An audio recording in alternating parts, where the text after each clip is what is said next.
Hey podcaster, I'm Tim Wahlberg, your podcast performance coach with another actionable tip so you can grow your authority and convert with ease. Today's tip is amazing because you're going to find out the top 5 mistakes I discover when talking to entrepreneurs just like you podcasting for their business.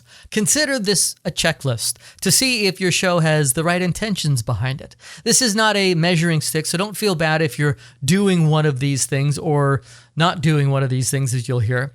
As you may or may not know, I offer a free podcast coaching call to anyone who wants one. It's 15 minutes, sometimes more, completely dedicated to you and your podcast. You can ask me anything from tech to performance, content to marketing. And over the years, I've talked to hundreds of podcasters, and when I get a chance to, I'll press play on your show before our meeting. This leads me to number 5 on my list of most popular podcaster mistakes. Number 5, poor audio. I'm either pulled in by the quality of your audio and want to listen, or I'm instantly repelled by it. Your audio quality speaks volumes about you, the quality of your work, your brand, and your authority. If my show sounded like this, would you come back for more? I don't think so. I talk to real podcast listeners on the street for their pet peeves, and bad audio was near the top of the list. Go back and listen to episode 79 if you want to hear what the most annoying thing was. If you're trying to build your authority with your podcast, you don't want to sound like a rookie. The quickest way to improve your chance of repeat listenership is having a show people can actually hear. Fix your shitty audio immediately. That might mean recording on a different platform, getting a better mic, or for some of you, a mic would be an improvement. Change your recording space or hire an editor. Fix your audio. It's hurting your brand.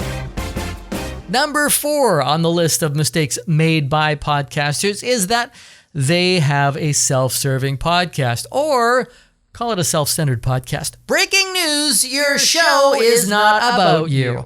Do you only try to book big deal guests so you can tap their audience? Maybe you book guests so you can learn from them. Do you only book people you can benefit having a relationship with? Or maybe you're pumping out episodes so you can hear your own voice and talk about you and what you've done and what you sell.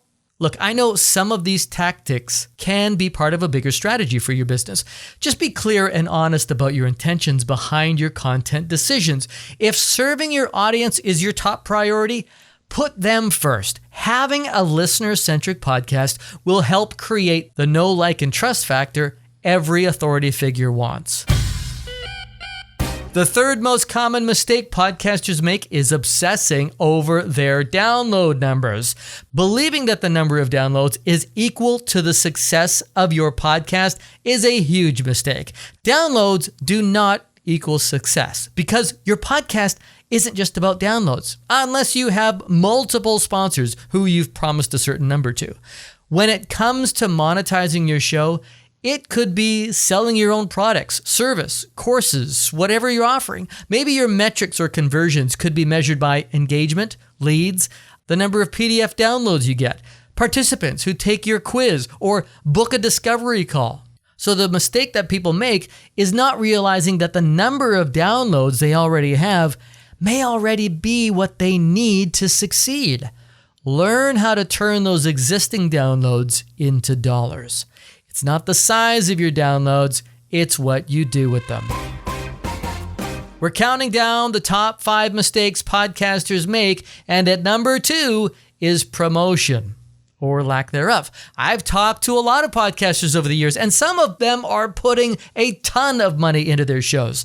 Some hired a producer, some hired an editor. Others spend a lot of time planning their podcasts, getting great guests, asking really great questions. Maybe they've even hired a podcast coach to get better at podcasting. But after all that, they're just putting it out there into the podverse and expecting people to find it. Newsflash!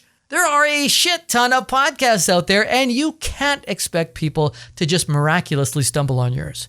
You have to do something to help bring awareness to your ideal listener. So that could mean OPP. getting on other people's podcasts, and sharing your expertise. Promoting through social media, leveraging your newsletter list, buying ads, advertising on other podcasts, creating partnerships with others in like-minded or niche-adjacent communities. And for God's sake, making your podcast findable by using great titles and making it easy to subscribe to your show once found. I still see so many podcast websites without Apple Podcasts, Spotify, or Google Podcasts buttons. Put these things everywhere. You don't have to be on all of the platforms. You just need to be where your ideal listener is and make it easy for them to access and share your content. And the number one mistake I encounter during my coaching calls is podcasters not knowing their why. Understanding your unique why when it comes to podcasting will help resolve the 4 previous mistakes I just talked about. See, when you really know your why, when you have clear goals and intentions about your podcast, you're better able to, number 4, promote your show with a strategy that makes sense for your show.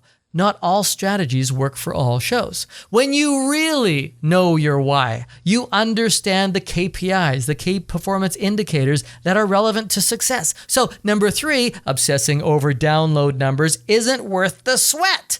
Focus on quality versus quantity and how to leverage your existing fans. When you really know your why, you really know who you're talking to and the problem you solve for them. Being a listener-centric podcast instead of a number 2 self-serving show makes the listener feel you're doing the show for them. This really helps your know, like, and trust factor as an authority. And when you know your why, you're going to care more because you have purpose and you want your mission to be heard crystal clear, far and wide. Because if nobody can hear or understand, number 5, your crappy audio, you might as well hang up your headphones and call it a day. And I hope that's just the tip you need. At any point in this list of 5 mistakes, did you go, I do that? Or, do I do that? Sometimes it's hard to see the label from inside the bottle, and an outside perspective can help. I love blowing minds in 15 minutes. Let me share what I've learned over my decades of broadcast experience and 7 years of podcasting and coaching podcasters with you. Book a free 15-minute coaching call and let me give you the clarity you need to take your show to the next level of success. Book your free 15-minute coaching call by using the link in the show notes or just go to podcastperformancecoach.com. I'm Tim Walbert. See ya!